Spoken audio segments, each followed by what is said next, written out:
Welcome everyone, this is Kerjims channel. Now we are back to our new episodes of 2 Similar Champions and Comparisons, featured by Wild League of Legends versus the Mobile Legend Bang Bang. But before that, please like and subscribe to my channel and don't forget to click the bell icon so you will be notified to our new next episode review. Let's do this!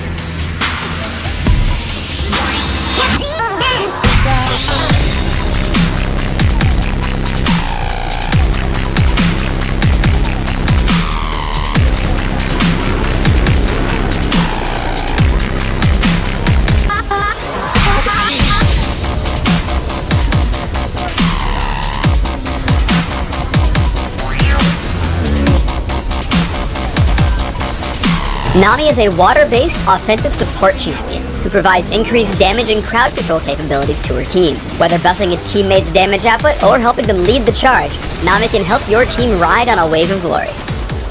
Nami's passive is Surging Tide. Anytime one of her abilities hits an allied champion, including herself, her target briefly enjoys bonus movement speed.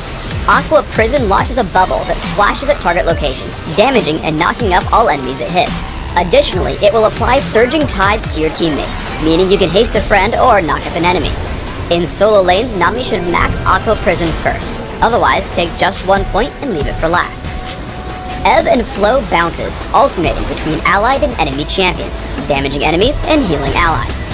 Ebb and Flow can only hit any target once and hits up to 3 times. Because of this, you'll need to choose between getting 2 heals by targeting an ally or damaging twice by targeting an enemy. Nami should max Ebb and Flow first when playing in paired lanes, or max second when played as a solo. Tidecaller's Blessing buffs an allied champion for a few seconds, causing their basic attacks to deal bonus magic damage and slow their target. Nami should take a point in Tidecaller's Blessing early, and look to max it after Ebb and Flow. Tidal Wave is Nami's ultimate. Tidal Wave crashes forward, damaging, knocking up, and slowing all enemies it encounters. As Tidal Wave passes over Nami's teammates, it also applies Surging Tide, helping them chase down their enemies. Like all ultimates, Nami should max Tidal Wave as soon as possible. In paired lanes, focus on harassing with basic attacks into Ebb and Flow. Think about whether you need the third bounce to heal or deal damage. Aim at the enemy champions if you want to deal more damage, or first target an ally if you'd rather have 2 heals. Nami's abilities all work well together when coordinating a game. She applies Tidecaller's Blessing on herself, slowing Katarina. This makes it easy for Udyr to catch up, and once he does, Aqua Prison makes Katarina an easy kill for Ebb and Flow. Nami's allies can become gateways for Ebb and Flow. While the enemy Tidecaller is out of range, Nami targets Lulu with Ebb and Flow, bouncing to the enemy champion for damage. Nami's core focuses should be to grant Tidecaller's Blessing to the main attacker, Ebb and Flow whenever possible, and lead slowed enemies with Aqua Prison. When executed perfectly, you can make extremely quick work of your foes. Extended engagements are Nami's specialty. After taking some initial damage, Ebb and Flow puts Nami back in good condition before Aqua Prison and Tidecaller's Blessing grant Vayne some easy damage onto Leona. As Vayne chases, Nami sits near the back to wait for cooldowns. Ebb and Flow once again tops Vayne off, while another Tidecaller's Blessing helps her continue the assault onto the opposition. Finally, as she goes for the final kill, Aqua Prison into a second Ebb and Flow makes sure Vayne survives the turret dodge. Tidal Wave allows Nami to initiate fights from extremely far away. After her team finishes up the dragon, Tidal Wave connects with the enemy Leona. The huge slow makes it incredibly easy to land Aqua Prison, granting her team a quick kill. Rammus is then forced to flash away and initially makes it out of the fight. However, Tidecaller's Blessing helps Gangplank catch up and apply a significant slow to keep Rammus from running, while Aqua Prison keeps Garen and Graves from counterattacking. Nami is the queen of chasing down fleeing enemies and picking up kill after kill. Nami hastes her allies with Tidal Wave, also splitting up the enemy team. This allows them to collapse on the enemy Tidecaller and pick up a quick first kill. As Warwick and Jax chase in, Aqua Prison plus Ebb and Flow grant Sivir some distance. Tidecaller's Blessing is then placed onto Udyr, which prevents any of their opponents from escaping, making the fight a 3-for-1 trade. After Jax falls, Katarina makes the mistake of trying to help. A quick Tidecaller's Blessing into Ebb and Flow makes sure Udyr catches up and takes her down. Now they turn their attention to Graves underneath his turret. Udyr leads the charge as Nami follows in from behind. Tidecaller's Blessing grants a great slow while Ebb and Flow keeps her team healthy in the fight. Ultimately, Graves has nowhere to go as Udyr constantly catches back up for the team's 5th kill.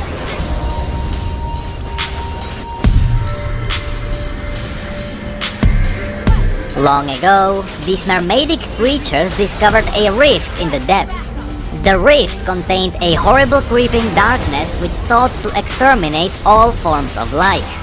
At the center of their village, the Marai placed a glowing rock known as a moonstone, which is said to be infused with the celestial magic of the heavens. Its haunting ethereal light protects the Marai from the creatures that crawl from the abyss. But every 100 years or so, the moonstone's light begins to dim. At that moment, the tribe has to choose their fiercest warrior to become the Tidecaller. The Tidecaller has to dive into the icy darkness of the rift, survive the horrors within, and retrieve an abyssal peril. If successful, the Tidecaller would rise to the shores where a luminous wanderer from Targon's Peak awaits with a moonstone to trade for the peril. It is a difficult ritual that, despite its elusiveness, managed to keep the creatures of the dark contained.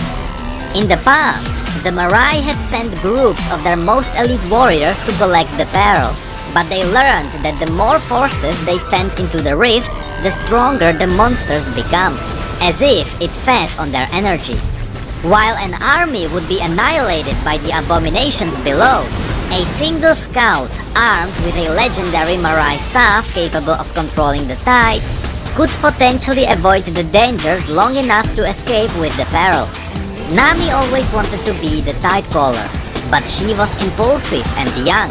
She was known amongst the Marai as a fierce warrior whose stubborn determination often got her in trouble. Time passed and the moment of choice arrived. The moonstone once again dimmed and the Marai had to choose their champion. In the end it was Rasha, a prudent warrior known for his level head in battle, who became the Tidecaller. Rasha dove into the depths of the abyss. A week passed, then another. An entire month the Marai waited for their Tidecaller's return, but there was no sign of Rasha. No Tidecaller had ever failed to return. The elders waited and argued while the moonstone grew faint. But Nami knew someone had to take up the mantle of Tidecaller soon, or all would be lost. So it might as well be her. Nami grabbed her mother's baby staff and plunged into the abyss. After several days, she returned with the peril, the Tidecaller staff, and a look of quiet horror in her eyes. Though furious at her lack of respect, the elders admired Nami's bravery and officially titled her the Tidecaller. Nami ascended to the surface and rode the tide to the shores to meet the landwalker. The stone-bearer, however, was nowhere to be found. Instead, an elderly woman waited on the beach. The woman, whose grandparents bore witness to the last Tidecaller exchange, explained that there was no moonstone. The aspect of the moon was the only being who could conjure a moonstone, but she had fled Targon. Nami was unwilling to accept this. She vowed to find the aspect and retrieve the moonstone. The lives of her people depended on it. Using the power of the mystical Tidecaller staff to summon a perpetual pool of moving water beneath her fins, Nami moved to land to continue her quest. Determined, the Tidecaller swam into a brand new world. The next part continues the story after Nami began to explore the shores. A young girl returned to her village. She tried to tell everyone what she saw, but nothing she said made any sense. The villagers had seen their fair share of unworldly things. Living at the foot of Mount Targon made this unavoidable. But this child's story didn't add up. She had described some sort of unworldly humanoid who had risen from the sea that bordered their village. It sounded like a wanderer, one of the lost confused celestial creatures who sometimes ventured from Targon's summit. No one had ever heard of a celestial appearing from the ocean though. More likely, the girl was playing games. But when a woman with crimson eyes swam into their village, held aloft by a pool of water that flowed at her command, the villagers realized it was no game. "Hello," the stranger said. "I am Nami. I am a Marai, a creature of the blue. I mean you no harm."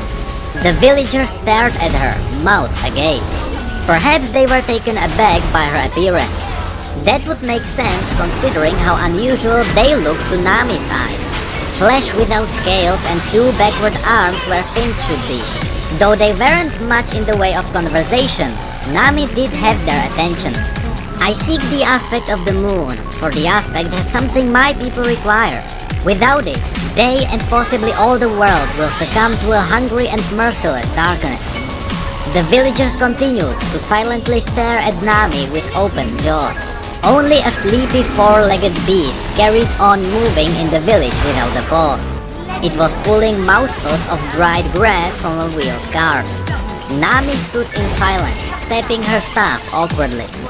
So, if anybody knows where the aspect is, that would be, She sniffed, eager to create any noise to break the endless hush that had fallen over the crowd.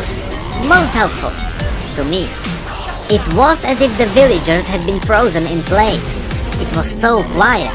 Nami looked around the village and saw small fluttering lights all around, anchored to small pillars of wax and large wooden sticks. The lights indeed seemed to be alive, but not sentient. They fluttered in the breeze and crackled with energy. "What do you call that?" Nami asked, pointing at the light. "It's lovely." An old man in golden robes stepped forward. The people of the Oversky insisted on covering themselves, for reasons Nami couldn't immediately understand. He was flanked by two sentinels.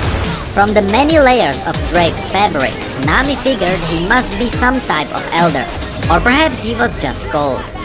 "You seek the moon?" he asked. "Is she your friend or your foe?" Nami narrowed her eyes. The man's lips quivered with silent rage. The moon's aspect was clearly important to him, but in what way? Did he worship and wish to protect it? Or did he consider it an enemy? Nami weighed her options. Surely, she thought, no one would be so unwise to make an enemy of the moon itself. She replied, "Friend, of course." "Heretic!" the elder shouted. "Fiend, I said fiend, you misheard me!" Nami shouted, but her pleas went unheard as the sentinels shouted orders. Many of the village's people grabbed their weapons, dipping their spears into round containers of fluid and sparking them alight. Nami stared at the tips of the spears, now flickering with orange light spirits. Their dance was mesmerizing, but radiated heat. Nami suspected touching one would be incredibly unpleasant. "You will leave this village at once. You spread fear and deceit, and we will have none of it," the elder demanded. Nami stared at them for a moment, her face hard. This was it, her first test as a landwalker. She knew that if need be, she could defend herself against anyone in this village. But that wouldn't get her what she needed. "I am scared," she said. The elder smiled. Nami did her best to ignore it. "Not of you, mine. I've looked into the hungry, hateful maw of darkness and thought I would never feel joy again. Your spears can't compare to that," she said. "And so I am not going to leave, not while my people are still in danger." She moved forward and planted her staff in the ground. She moved with such confidence and fearlessness that the villagers were taken aback, physically in one unfortunate case.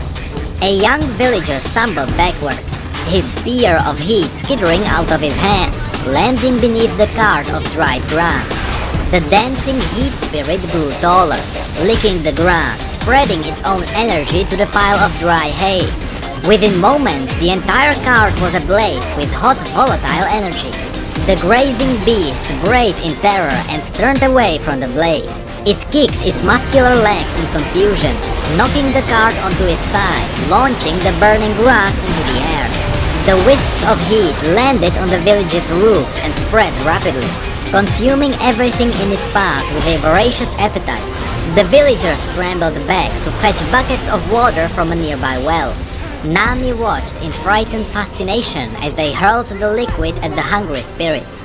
For a moment, their efforts seemed to beat back the spirits' rage, transforming the flickering glow into a horrible cloud of hissing air that, unlike the rest of the air in the Oversky, seemed to expand with weight and form. The hissing smoke swirled as the spirits drank up the water and danced along the rooftops, turning the blue night orange. "More water!" the villagers yelled. Quickly! I can help with that, Nami thought. Nami raised her tide collar staff, her knuckles tight. Focusing her thoughts, the sea water lapping the village's shore began to collect and vibrate. Nami tightened her grip and closed her eyes, pulling back her staff to draw the seawater toward her. The ocean roared. It stretched itself into the air high above the village, a sheer wall of tidal ferocity hovering at the ready. The people screamed. Nami thrust her staff forward, pointing its headpiece toward the dancing heat. "Please move!" she shouted to the villagers, and they did. The wave crashed forward as if to drown the entire village. Just before hitting the ground, the water twirled and twisted into an enormous tentacle. It snaked through the air, sniffing out the ravenous trails of heat and rage.